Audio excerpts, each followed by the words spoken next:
Beleza, 4 horas e 52 minutos, cidade Entre Folhas, fazendo uma filmagem aqui para colocar no canal Oliveira Alves. Estamos em fevereiro, 17 de fevereiro de 2022. Vou mostrar para vocês aí que a chuva fez ontem, né? São 4 horas e 52 minutos. Vou fazer o giro da imagem.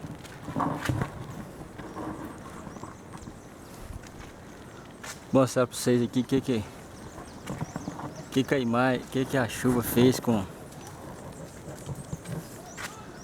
o eucalipto, ó.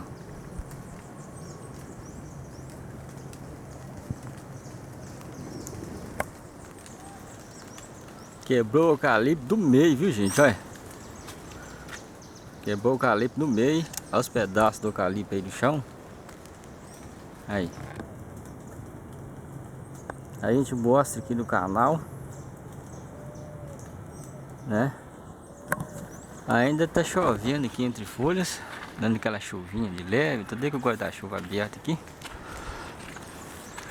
Agora parou. Parou a chuva.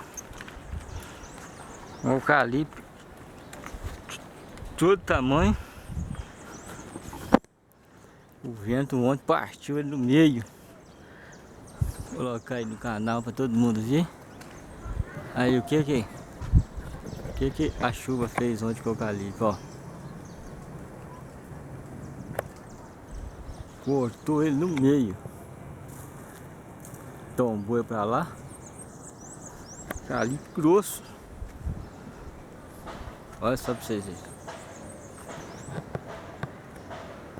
E agora a gente vai mostrar também a arquibancada do campo. Isso aí é o estádio aqui de Entre Folhas, o bairro Barreira, onde teve bastante estrago. Vou mostrar para vocês lá as arquibancadas. Virou tudo para trás.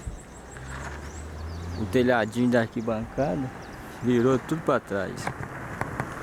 Vou mostrar para vocês. Olha o que aconteceu com a arquibancada, ó. Tudo virado para trás. Aí, ó. Vou mostrar para vocês verem aí. Ó.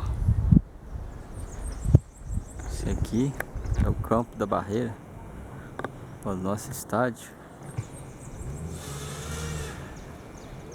Foi bem danificado, né? Tá chovendo mais. Chovendo mais ainda.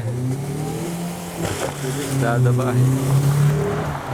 Um carro muito doidão aqui, passou voando. Carro vermelho. Deu? Aí é isso aí, gente. Esse aqui é o estádio. Nosso estádio. O vento virou a arquibancada todinho para trás aí. Mostra aqui no nosso canal. Aí. Retorceu tudo.